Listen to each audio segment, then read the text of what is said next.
Hello, I am Park Guide Mike Twardy here at Roosevelt Vanderbilt National Historic Sites in Hyde Park, New York.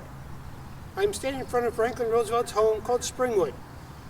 It is a home that he loved very much and came home many times as President of the United States. He so loved this home that he gave it to the American people. It would be managed by the National Park Service.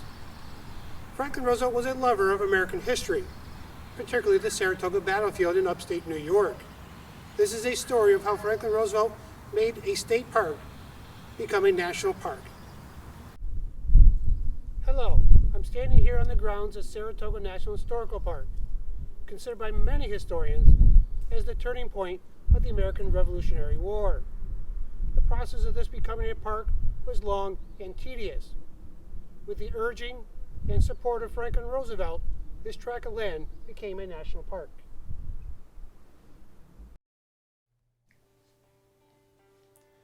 FDR would visit Saratoga battlefield many times over the years.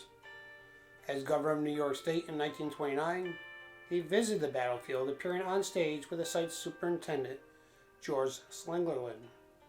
FDR spoke clearly of his belief that the federal government should make this battlefield a national shrine. As President of the United States, FDR would visit the battlefield on October 7, 1940. His purpose in 1940, or one of them, was to select formally what would become the site for a new visitor center, the site where it stands today. FDR's push for Saratoga becoming part of the NPS started with a drive in Northern Virginia in April 1933 with Horace M. Albright, who was the director of the National Park Service at the time. Albright recalled that FDR would get the conversation rolling when he asked Albright, how was the National Park Service getting along during the Depression? Albright, without missing a beat, informed Roosevelt that a bill had been introduced to bring sites like Saratoga battlefield under NPS control, but the bill had never left committee. After a few moments of reflection, Roosevelt said, "Suppose you do something tomorrow about this."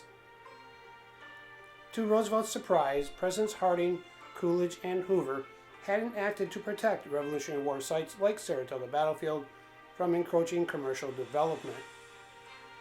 On August 10, 1933, FDR issued Executive Order 6166, thus creating what we know today as the modern-day Park Service.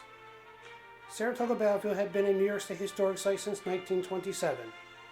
Tomorrow finally arrived for Saratoga on June 1, 1938. Public Law 576 was passed, creating Saratoga National Historical Park. At the time that the NPS took managerial control, the park was much in need of development, from roads to signage, research, and much more, even amid the Great Depression. Once again, Saratoga looked to Franklin Roosevelt. His answer to the park's problems would be to send the Civilian Conservation Corps. In 1933, FDR signed the Emergency Conservation Work Act. This created the CCC. In 1939, FDR established a CCC camp at Stillwater, New York, specifically to work at the battlefield. Between the years of 1939 and 1942, projects would consist of, but not be limited to, of removing non-historic fences, roads and foundations, managing landscapes, conducting archaeology, and offering site interpretation for visitors. With the United States' entrance into World War II, any CCC participation at Saratoga National Historical Park ended by 1942, as the young men went to war. Much of Saratoga battlefield's early success in raising awareness of the battlefield is attributed to George Slingerland, with the support of then-Governor Franklin Roosevelt, and later as President of the United States. It was their vision, along with others, that allowed the battlefield to become part of the NPS, so future generations could visit these hallowed grounds. Welcome back. To learn more about how the battlefield became an NPS park, FDR and the CCC's role in the evolution of this park, head to the Roosevelt Vanderbilt National Historic Site Facebook page for more information. Thank you, and have a wonderful day.